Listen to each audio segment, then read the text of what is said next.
نحمده ونصلي على رسوله الكريم ما بعد فأعوذ بالله من الشيطان الرجيم بسم الله الرحمن الرحیم۔ آج کی یہ شام متعدد پہلوؤں سے ایک عظیم شام ہے، ایک اہم شام ہے، ایک امید کی کرن ہے،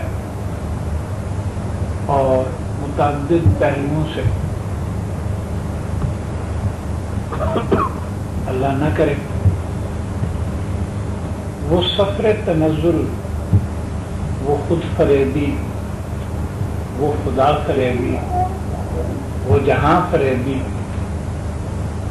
جو 1994 کی امت مسلمہ کی پہچان بن چکی ہے، کہیں وہ نہ۔ مجھے بہت سارے حضرات کا شکریہ ادا کرنا ہے۔ این سی سی ٹرسٹ کے سرپرست جناب نسیم احمد صاحب نے بہت شفقت فرمائی، میرا کام آسان کر دیا یہ کہہ کر کہ انہوں نے مجھے اس مقصد کے لیے یہاں آنے کی دعوت دی ہے کہ دین کو اپنی زندگیوں میں ہم کس طرح سے داخل کریں۔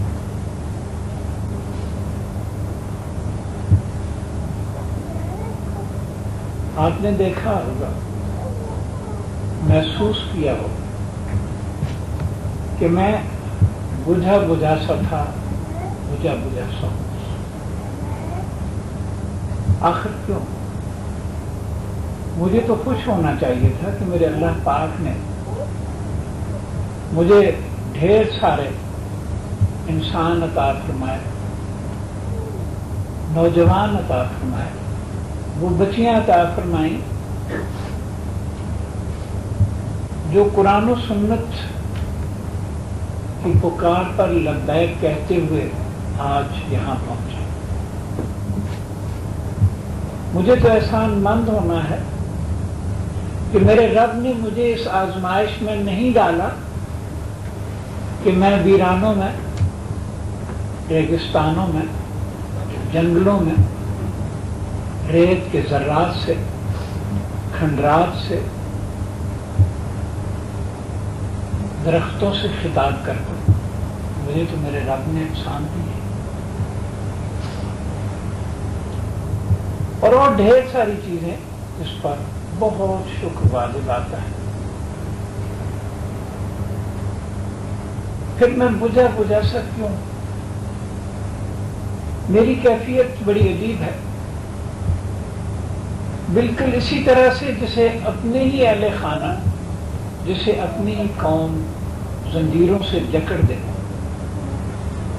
اور پھر وہ اپنے ہی جلائے ہوئی آگ میں بھسم ہو جائے اور وہ دیکھتا رہے، وہ کچھ کر نہ سکتا۔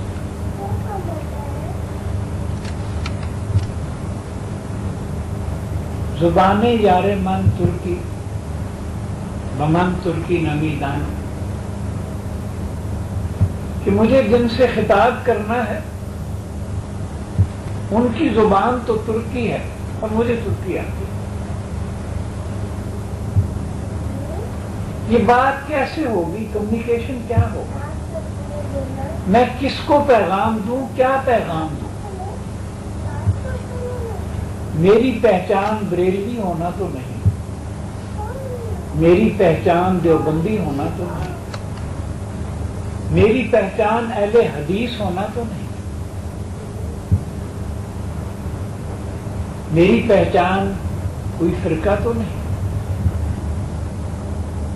میری دعوت میرا ذریعہ معاش تو نہیں۔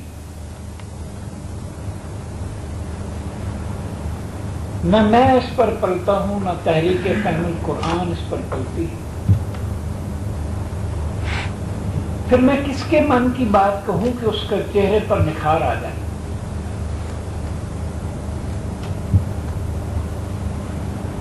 میری پہچان تو قرآن و سنت ہے، سبھی کی ہوگی، میں نہیں کہتا کہ نہیں.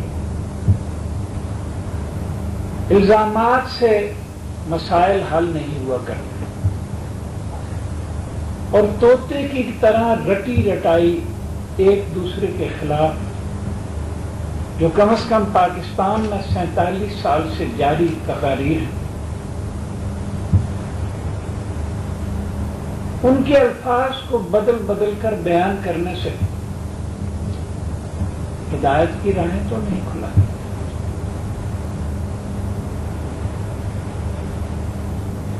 میں بجھا سا ہوں، اس لیے کہ میرے دیکھنے کی نگاہ اور ہے، میرے سوچنے کی فکر اور ہے، میرے تجزیے کی بنیاد اور ہے.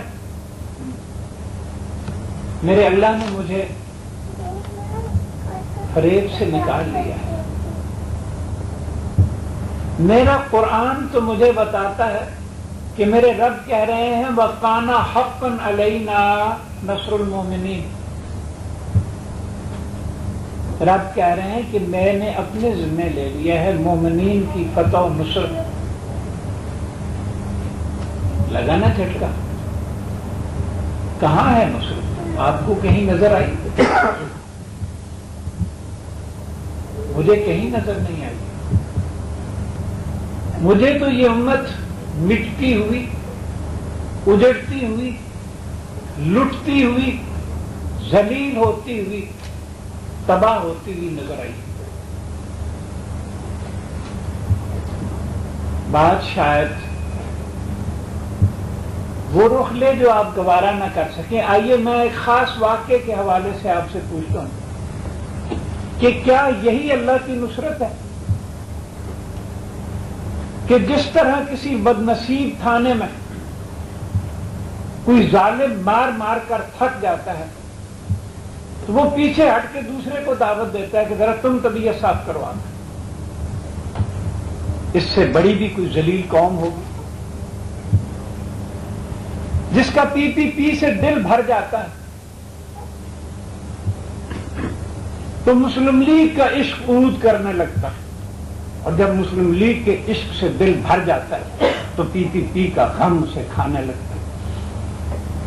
اس عاجز نے 43,000 کے اشتہارات سے آپ کو لکھ کر بتایا 3 الیکشن پہلے کہ ہر الیکشن میں پاکستان 75 ارب روپے کا مقروض ہوتا ہے اور ان کی دولتیں بڑھتی ہیں.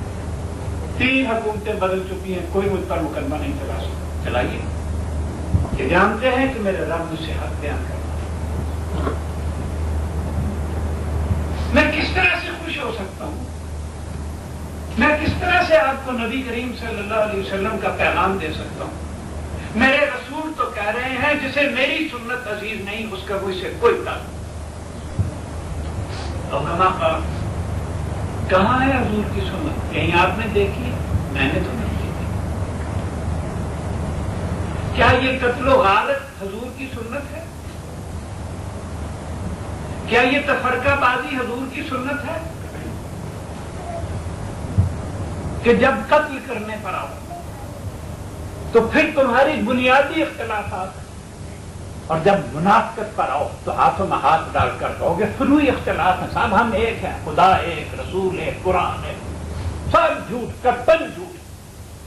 بد نصیب ہے وہ لوگ جو یہ دعویٰ کر کے آپ کو